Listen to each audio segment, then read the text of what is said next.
elcanaltro.com.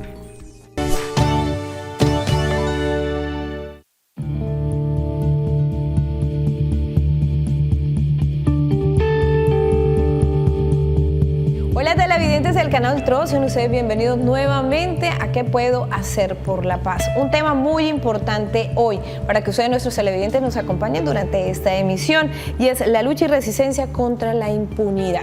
Para hablar sobre este tema de gran interés para cada uno de ustedes, y por supuesto cuando hablamos del proceso de paz, pues qué mejor que tener a personas que nos pueden hablar sobre eso, que nos pueden dar pautas, y por supuesto para que ustedes también entiendan mucho más sobre el proceso de la paz. Saludamos a nuestros invitados de hoy, que es el doctor Jaime Gómez del Comité Permanente de Defensa de Derechos Humanos. Muchas gracias por estar con nosotros y por aceptar nuestra invitación. No, a ustedes por la invitación, muy amables. Abogado también. Abogado. Conocedor del tema por completo. Defensor de derechos humanos y trabajo en la asignatura de Derechos Humanos y Derecho Internacional Humanitario en la Universidad Libre. Qué bien. Y también saludamos al doctor Mario Zambrano Miranda, docente de la Universidad Libre y columnista del diario La Opinión. Gracias por estar con nosotros. Gracias a ustedes por la invitación, y un tema trascendental para el país en esta coyuntura y lo que le espera a este país en el escenario posible del posconflicto, posacuerdo. ¿Qué piensan ustedes sobre el proceso de paz? Empiezo con usted, doctor. Pues yo creo que es un paso muy importante que nos está señalando unos nuevos escenarios, porque este proceso de paz, indudablemente, si lo miramos en el contexto internacional, se están marcando unas coyunturas especiales. Primero, el tema de víctimas. Segundo, los mismos acuerdos y el tema de la verdad, el tema de involucrar a todos los que participaron en el conflicto en esa jurisdicción especial para la paz, e igualmente en lo que va a tener que ver con la implementación de los acuerdos. Tradicionalmente siempre quedan los gobiernos a cargo de la implementación de los acuerdos. Lo que se ve en la perspectiva es que la FARC van a estar en la implementación de los acuerdos y se van a conformar en grupo político. ¿Qué piensa usted sobre el proceso de paz? El proceso de paz, digamos, es fundamental para el país. Sobre todo, el elemento que me parece más importante es, por un lado, la parte como se entiende la paz. Creo que hay como una especie de común acuerdo, pero me parece ni tan común acuerdo sobre los distintos estamentos de la sociedad. Cuando el gobierno habla de paz, está hablando, parece que de una cosa, los empresarios están hablando de otra, las organizaciones sociales de otra, y creo que no nos hemos puesto de acuerdo que estamos entendiendo por la paz. Falta una pedagogía y unos consensos en torno a lo que significa la paz para cada uno de los actores.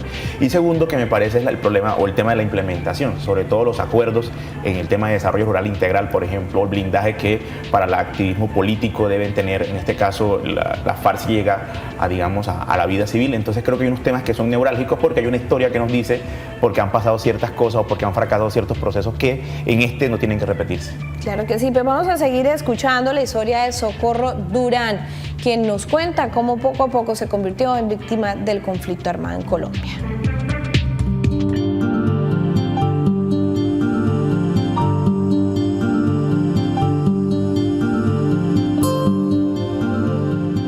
Soy víctima del conflicto armado porque a mí me desaparecieron un hijo en la vía El Zulia. Él desapareció el 15 de diciembre del 2001. Y hasta la fecha, pues sé que él está muerto. Tengo las pruebas de que él está muerto, pero el cuerpo no apareció. El cuerpo de él no apareció. Esta es fecha que no ha aparecido el cuerpo de él. Y el otro, pues él fue desaparecido y asesinado en Teorama. El 23 de abril del 2003. Él, pues, después de tanto luchar y luchar y luchar yo con él, al fin me di cuenta que estaba enterrado en el cementerio de Ocaña. Luché con la ley hasta que fueron y lo sacaron de allá. Lo trajeron y en el 18 de julio del 2014 me entregaron los huesitos. Eso, para uno de madre, es un dolor intenso,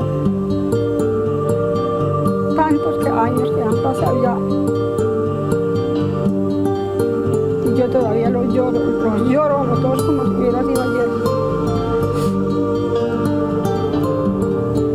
Eso es bravo para uno saber que un hijo salió de la casa con sus propios pies, después se lo entreguen en 4 tablitas. A mí me tuvieron 3 días con psicóloga. A los 3 días me dijo la doctora, dijo, doña Socorro, usted se siente con valor y es capaz de ver los restos de su hijo. Digo yo, ¿cómo que si soy capaz y que si me siento con valor? Es que es lo más que yo estoy deseando, ver más que sea los restos de mi hijo. Bueno, nos entraron allá, habían 18 cajoncitos.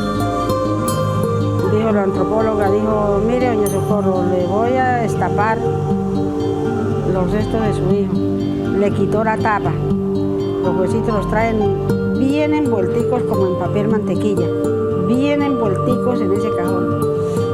Y a lo que abrió el papel así, yo lo primero que veo es la calaverita de él.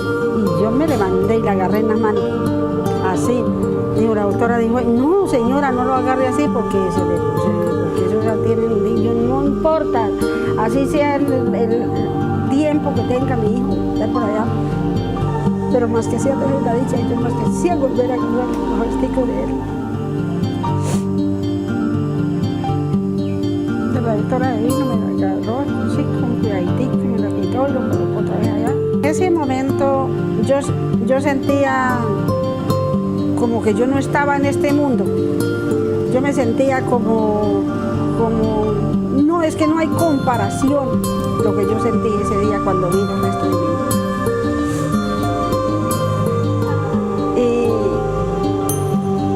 Bueno, yo lloré y lloré y lloré hasta que, y me dejaron que llorara hasta que ya yo me calmé. Cuando yo ya me calmé, me dice, la doctora dice, doña Socorro, ¿usted es capaz? Digo, sí es capaz porque veo que usted tiene un valor incomparable. ¿Usted es capaz de hacer una oración a los restos de su hijo? Claro que soy capaz. Y bueno, y me paré enfrente del cajón, me puse, hice la oración, le canté el himno al Espíritu Santo, me arrodillé, le eché la bendición a los huesitos de mi hijo, me dijo, bueno, ya, tápenlo. Yo cerré los ojos, me dijo, tápenlo.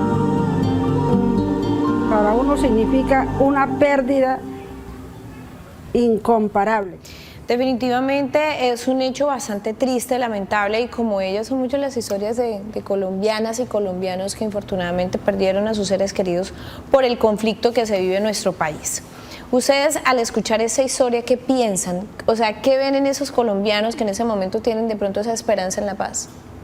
Creo que se va a visibilizar el tema de las víctimas, porque tradicionalmente hubo un negacionismo a que habían víctimas del conflicto armado, entonces se están haciendo visibles y creo que lo importante va a ser la verdad, porque mire sí, que las víctimas están reclamando es verdad, no están reclamando ni justicia ni digamos ni reparación, lo principal es la verdad. Por ejemplo, lo de doña Socorro, dos familiares, 2 hijos que les desaparecen y todavía no ha podido hacer el duelo de uno de ellos. Entonces, para ella es más significativo conocer la verdad y poder hacer el duelo, y creo que no solo las víctimas, sino la sociedad en general necesitamos hacer ese duelo. ¿Cree que de pronto ese tipo de hechos son los que han generado de alguna otra manera, o sea, que la comunidad colombiana no crea tanto en el proceso de paz? Yo creo que el escepticismo que hay por parte de la sociedad colombiana está muy marcada también un poco por lo que podemos llamarnos, no tanto los enemigos de la paz, que han construido un discurso negacionista. Hay que recordar que el mismo conflicto armado fue negado en una administración anterior a esta. Sí. Se negó que no existía conflicto armado y por lo tanto quienes eran víctimas de esto, eran migrantes, por ejemplo, que iban del campo a la ciudad a buscar mejores condiciones, y esa construcción del discurso de alguna manera dentro del imaginario social fue calando. También, peor aún, digamos, las mismas acciones de la FARC también llegaron a ese punto de no reconocimiento ni siquiera como un grupo, digamos, al margen de la ley, armado, político, sino en última como un grupo criminal. Ese tipo de cosas se confabulan para entrar en cierto escepticismo que tiene la sociedad colombiana. Pero sí creo que hay, aún desde las posiciones más recalcitrantes de la sociedad, hay una necesidad de que este proceso llegue a buen navío. Hay gente que sí cree, y así sea escéptica, por ejemplo, como yo soy escéptico, pero creo que es necesario. Pero es necesario en el sentido que este conflicto armado no solamente incluye a la FARC, sino también a los paramilitares, porque digamos que muchas de las víctimas que uno encuentra, y dentro de lo que, por ejemplo, la señora, creo que uno encuentra claramente que fue víctima del paramilitarismo, y creo que en esta mesa de negociación no solamente tiene que estar la guerrilla, sino también los paramilitares que no se han desmovilizado del todo, sino que han mutado en nuevas formas de organización, pero están ahí y son realmente un peligro para este proceso. Para realmente tener paz en Colombia, porque no solamente la paz se hace con la guerrilla, es con los demás grupos delincuenciales, y es muy cierto. Nos vamos a nuestra primera pausa de comerciales, pero ya regresamos con más. ¿Qué puedo hacer por la paz?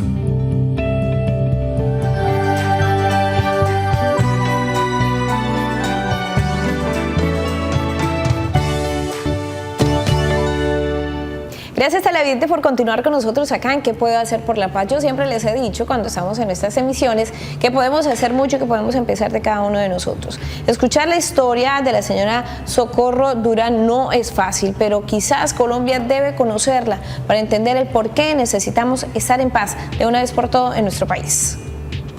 Aunque sé que no soy yo sola la que estoy en esto, porque hay miles y miles de madres que están pasando por lo mismo, viudas, niños que han quedado huérfanos. Pero pues yo tengo un dicho que dice que el que vive agarrado de la mano de Dios no desfallece. Yo no desfallecí y ya no desfallezco, ya para adelante es que voy. Yo sigo para adelante, a donde me llamen, a donde tenga que ir, pero por mis hijos voy hasta el fin del mundo si me toca. Yo participo en lo de Alpades, que eso hay veces que lo llevan a uno a Bogotá, a Bucaramanga.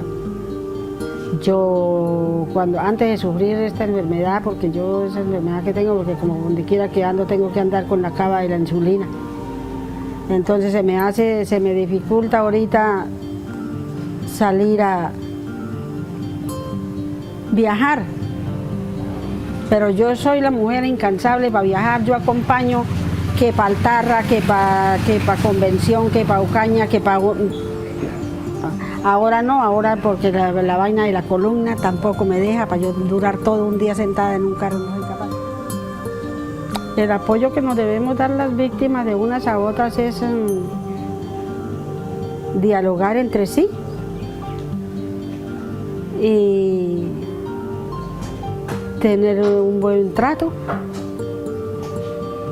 Mire que ayer estaba en el foro, y eso yo llego allá y eso al cual más es, ay, doña Socorrito, llegó doña Socorrito, y eso uno se para, me saluda, el otro también, doctores y todo eso, para mí, yo, mejor dicho, para mí todo mundo es buena persona.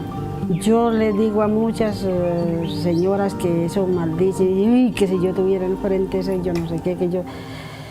Mire, tuvimos una vez en una versión en la fiscalía, y una señora llevaba una colonia que para si podía pararse en frente de la persona esa, bañarle la cara en colonia, echarle colonia en los ojos.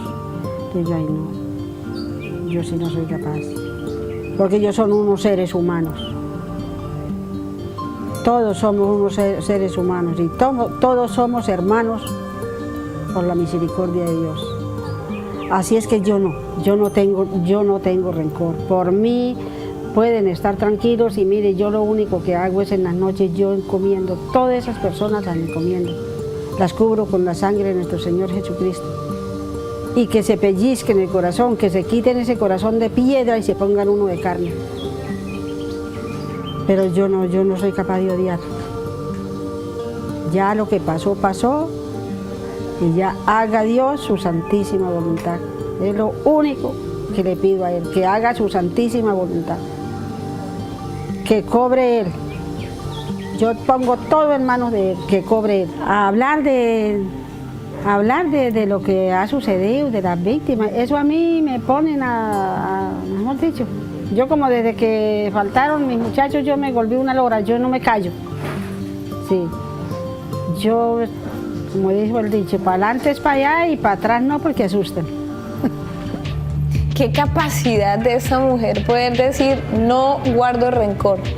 Asesinan a 2 de sus hijos, aún no ha podido hacerle el duelo a uno de ellos y aún así dice no guardo rencor. ¿Qué puede traducir para ustedes esto? Esta sociedad va a requerir de reconciliación, pero la reconciliación yo la percibo desde la laicidad, o sea, no volver a hacer venganza por mi propia mano. Ajá. Y hacer ese duelo que debe hacer la sociedad, porque algunos van en un sentido mucho más allá, que deben perdonar, pero el perdón se vuelve algo como mucho más personal y digamos muy ligado hacia el tema religioso. Una decisión única también. Sí, lo ideal es que por lo menos nos reconciliemos, sepamos la verdad de lo que sucedió, por muy atroz que sea, es patrimonio de esta sociedad, de la sociedad, de los, digamos, los hechos victimizantes que se dieron. ¿Para qué? Para que no se vuelvan a repetir, que ese es el objetivo, porque no solo es, diríamos, hacer la catarsis, sino también que no se vuelvan a repetir y que realmente se convierta esto en una sociedad democrática donde se amplíen los espacios de participación y de decisión. Doctor Mario Zambrano, para usted, ¿qué significa la impunidad?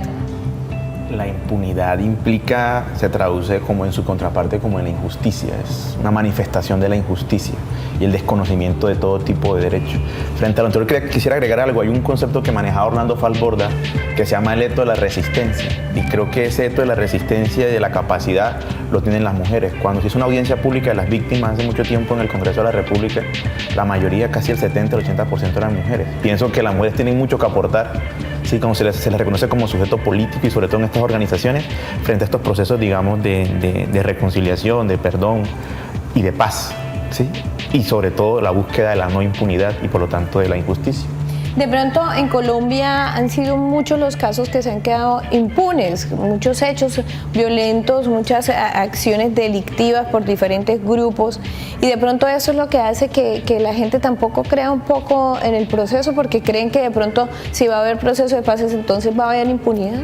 Es que en Colombia ha habido una impunidad estructural, no es nueva, siempre ha sucedido, y miren los índices de los crímenes esclarecidos, son muy mínimos. Ajá. Ahora, ¿qué es lo que sucede en todo este tipo de transiciones? Tendrá que aflorar la verdad, que la verdad puede tener varias connotaciones, una judicial, pero también la verdad histórica. Claro. Porque aquí estamos mirando y casi la gran mayoría de la gente busca juzgar a quienes cometieron los delitos, pero los autores intelectuales, porque mire que la gente pensaba que iban a juzgar únicamente a la justicia, iba a juzgar únicamente a los guerrilleros, pero también no solo paramilitares, miembros de las fuerzas militares, civiles que han estado comprometidos en el conflicto y que todavía no se han visibilizado. De hecho, en todo el proceso paramilitar se han dado nombres, y creo que la opinión ha sacado ya algunos nombres de personas que están vinculadas acá de la región, y todavía la Fiscalía no ha hecho nada. Eso es parte de la impunidad. Eso es parte de saber la verdad, y que son lo que también afecta y generan todas esas incertidumbres en un momento determinado, escepticismo en un momento determinado. Así es. Nosotros nos vamos ahora a nuestra segunda pausa, pero ya regresamos con más de ¿Qué puedo hacer por la paz?